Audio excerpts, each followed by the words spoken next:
Les sorties analogiques sont au nombre de 6, numérotées tilde 3, tilde 5, tilde 6, tilde 9, tilde 10 et tilde 11. Alors voyons comment les commander. Pour commander une sortie analogique, on utilise la fonction AnalogWrite, qui prend deux paramètres. Le premier paramètre correspond au numéro de la broche sur laquelle va s'appliquer l'état de la sortie.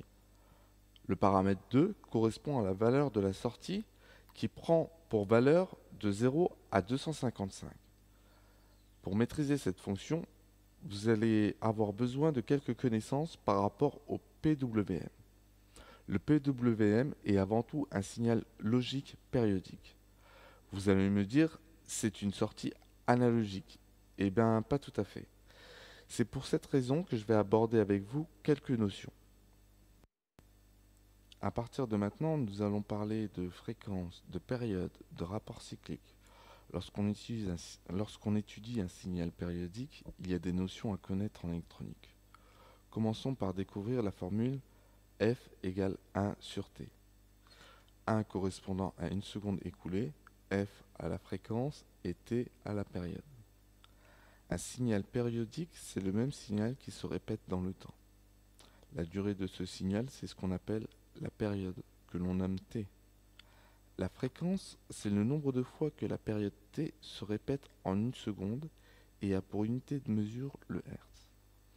Dans cet exemple, T se produit 4 fois en une seconde, ce qui nous donne une fréquence de 4 Hz. Pour obtenir la valeur de T, il suffit d'appliquer la formule 1 sur 4 qui est égal à 250 millisecondes pour la période. Ce qui veut dire que si je connais T, je peux déduire la fréquence, et si je connais la fréquence, je peux déduire T. Ensuite, lorsqu'on travaille sur un signal rectangulaire, ce qui nous intéresse, c'est son rapport cyclique pour une période. La formule, c'est de diviser le temps d'état haut par rapport à la période du signal, ce qui nous donne un ratio que l'on nomme rapport cyclique.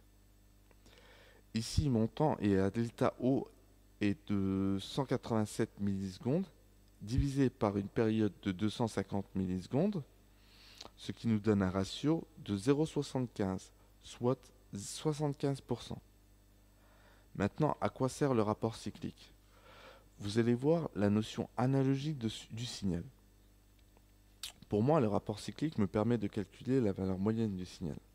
Par exemple, si pendant 75% du temps d'une période je reçois 5 volts, en utilisant la formule Vmax multiplié par le rapport cyclique, j'obtiens le résultat de 3,75 volts pour la valeur moyenne du signal.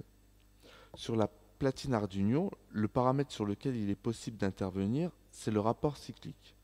En modifiant le ratio, on modifie la valeur moyenne du signal, ce qui donne une notion analogique au signal alors que l'on travaille avec un signal logique fait de 0 et de 1.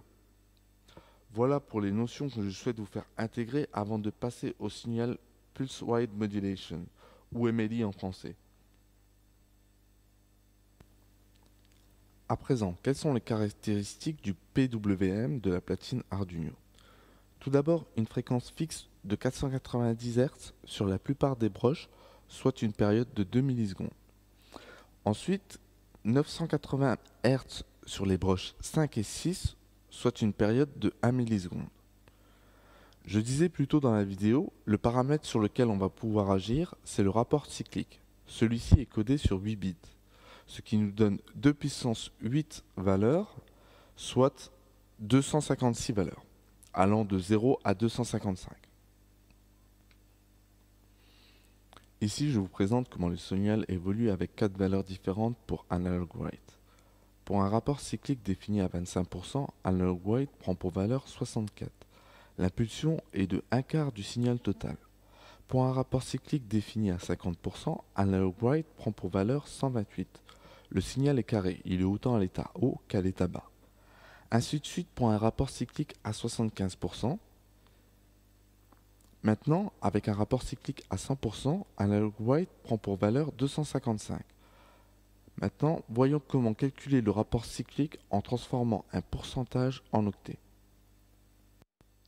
La conversion du rapport cyclique s'obtient de plusieurs manières, soit en faisant la somme de toutes les valeurs binaires à 1 sur un octet, ou en multipliant 256 par le pourcentage du rapport cyclique que l'on souhaite obtenir. La deuxième solution est celle que je privilégie. J'ai pris 4 exemples de calcul avec des rapports cycliques différents. Le premier est à 25%. En multipliant cette valeur par 256, on obtient une valeur de 64 bits. Le deuxième est à 50%. En multipliant cette valeur par 256, on obtient une valeur de 128 bits. Le troisième à 75%. En multipliant cette valeur par 256, on obtient 192 bits. Et enfin, le dernier est à 100%. En multipliant cette valeur par 255, on obtient 255 bits. Merci d'avoir suivi cette vidéo. D'autres vidéos sont en cours de préparation, donc je vous invite à vous abonner, commenter et à liker celle-ci. Je prends en compte vos réactions pour m'améliorer et vous fournir un contenu de meilleure qualité, en vous souhaitant de vous amuser pleinement avec la platine Arduino.